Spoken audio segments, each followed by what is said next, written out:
పూర్తి వివరాలకు చదవండి రేపటి అక్షర శిల్పం దినపత్రికలో.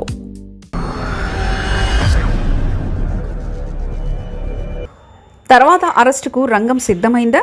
ఇక ఈసారి ఆయననటగా ఫ్యాన్ పార్టీలో కొంత అలజడి రేగిందా?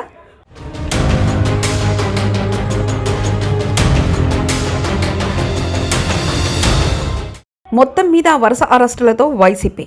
ఆంధ్రప్రదేశ్లో వరుస అరెస్టులు వైసీపీ నేతలను భయపెడుతున్నాయి. ఇప్పటికే అనేక మంది అరెస్ట్ అయ్యారు. కొందరు జైలుకు వెళ్లి బెయిల్పై బయటకు వచ్చారు. మరికొందరు ఇంకా జైల్లోని రిమాండ్ ఖైదీలుగా ఉన్నారు. ఇప్పటికే మాచర్ల మాజీ ఎమ్మెల్యే పిన్నెల్లి రామకృష్ణారెడ్డి, బాపట్ల మాజీ ఎంపీ నందిగం సురేష్లు జైలుకు వెళ్లి బెయిల్పై బయటకు వచ్చారు. తర్వాత కొన్ని రోజుల క్రితం గన్నవరం మాజీ ఎమ్మెల్యే వల్లభనేని వంశీ విజయవాడ జైల్లో రిమాండ్ ఖైదీగా ఉన్నారు. తాజాగా సినీ నటుడు పోసాని కృష్ణమురళికి రైల్వే కోర్టు 14 రోజుల రిమాండ్ విధించింది. దీంతో పోసాని తర్వాత ఎవరు అరెస్ట్ అవుతారన్న దానిపై వైసీపీలో జోరుగా చర్చ జరుగుతుంది.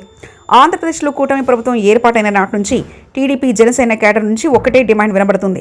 తమ అధినేతలను, వారి కుటుంబాలను కించపరిచే విధంగా మాట్లాడిన వారిని ఇంకా ఎందుకు లోపలేయలేదంటూ తెలుగు తమ్ముళ్లు ఆవేశంగా ప్రశ్నిస్తున్నారు. అయితే చట్ట ప్రకారం చర్యలు తీసుకుంటామని, తప్పు చేసిన వారికి శిక్ష తప్పదని చంద్రబాబు చెబుతూ వస్తున్నారు. కానీ 9 నెలలవుతున్నా తమ అధినేతలను, కుటుంబ సభ్యులను కించపరిచిన వారిని అరెస్ట్ చేయకపోవడం ఏంటని ప్రశ్నిస్తున్నారు. అరెస్ట్ చేయాలంటూ నిలదీస్తున్నారు. నిజంగా ఇది అధికారంలో ఉన్న నేతలపై కొంత ఒత్తిడి పెరిగిందని చెప్పాలి. కానీ ఇప్పుడు పోసాని తర్వాత వాట్ నెక్స్ట్? ఎవరు అరెస్ట్ అవుతారన్న దానిపై పెద్ద ఎత్తున ఊహాగానాలు చెలరేగుతున్నాయి. మాజీ మంత్రి కొడాలి నాని ఇందులో ఫస్ట్ ప్లేస్లో ఉన్నారని చెప్తున్నప్పటికీ ఈసారి మాత్రం చిత్తూరు జిల్లాకు చెందిన ఒక నేతను అరెస్ట్ చేసే అవకాశాలున్నాయని సోషల్ మీడియాలో చక్కర్లు కొడుతుంది. అనంతపురం జిల్లాకు చెందిన హిందూపురం మాజీ ఎంపీ గోరెట్ల మాధవ్కు పోలీసులు నోటీసులు జారీ చేశారు. మార్చి 5వ తేదీన విచారణకు రావాలని నోటీసులో పేర్కొన్నారు.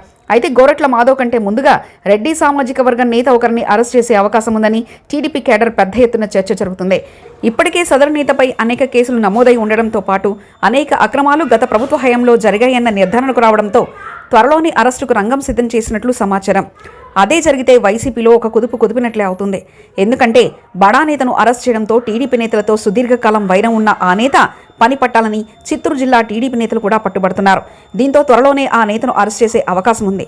ప్రస్తుతం కృష్ణా, గుంటూరు జిల్లాలకే పరిమితమైన అరెస్టుల పర్వం చిత్తూరు జిల్లాలకు పాకే అవకాశం ఉందని తేలడంతో ఫ్యాన్ పార్టీలో కొంత అలజడి రేగిందనే చెప్పాలి. మొత్తం మీద వరుసల అరెస్టులతో వైసీపీ నేతలు భయపడిపోతున్నారు. మరిన్ని కథనాల కోసం సబ్స్క్రైబ్ చేసుకోండి మీ అక్షర శిల్పం. పూర్తి వివరాలకు చదవండి రేపటి అక్షర శిల్పం దినపత్రికలో.